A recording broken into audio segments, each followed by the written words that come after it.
ভারত পাকিস্তান যুদ্ধবিরতি শান্তির স্বপ্ন নাকি সংঘাতের অদৃশ্য খেলা? 2025 সালেও সীমান্ত দুয়া উত্তেজনা আতঙ্ক সবকিছু যেন আগের মতোই থেকে গেছে। কিন্তু কেন?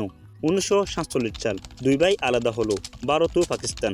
তাদের আলাদা হওয়ার গল্পটা কি শুধু সীমান্ত টানার গল্প, নাকি এটা এমন এক ইতিহাস যেখানে প্রত্যেক দশকে রক্তের দমেই সীমান্তে আঁকা হয়েছে? 75 বছরের বেশি সময় পেরিয়ে গেছে, কিন্তু প্রশ্ন আজই একই। শান্তি কি সম্ভব? যখনই আশার আলো দেখা দেয়, কিছুদিন পরই আবার সীমান্তে ভারতের গন্ধ ছড়িয়ে পড়ে, গোলাগুলি, পাল্টা অভিযোগ, কূটনীতিক বাকযুদ্ধ। ইতিহাস যেন নিজের গল্প বারবার লিখেছে, শুধু কালি বদলে। 2021 সালে যুদ্ধবিরতির নতুন ঘোষণা এসেছিল। অনেকে ভেবেছিল এবার হয়তো কিছু বদলাবে, কিন্তু বাস্তবতা কেন দুই দেশের মাঝে এত অবিশ্বাস্য? কেন কয়েক প্রজন্ম পেরিয়ে গেলেও ক্ষত শুকায় না? বিশেষজ্ঞরা বলেছেন সমস্যাটা কেবল জমি বা সীমানা নয়, সমস্যাটা মনের মধ্যে, ইতিহাসের মধ্যে, রাজনীতির লাভ লোকসানের অঙ্কের মধ্যে।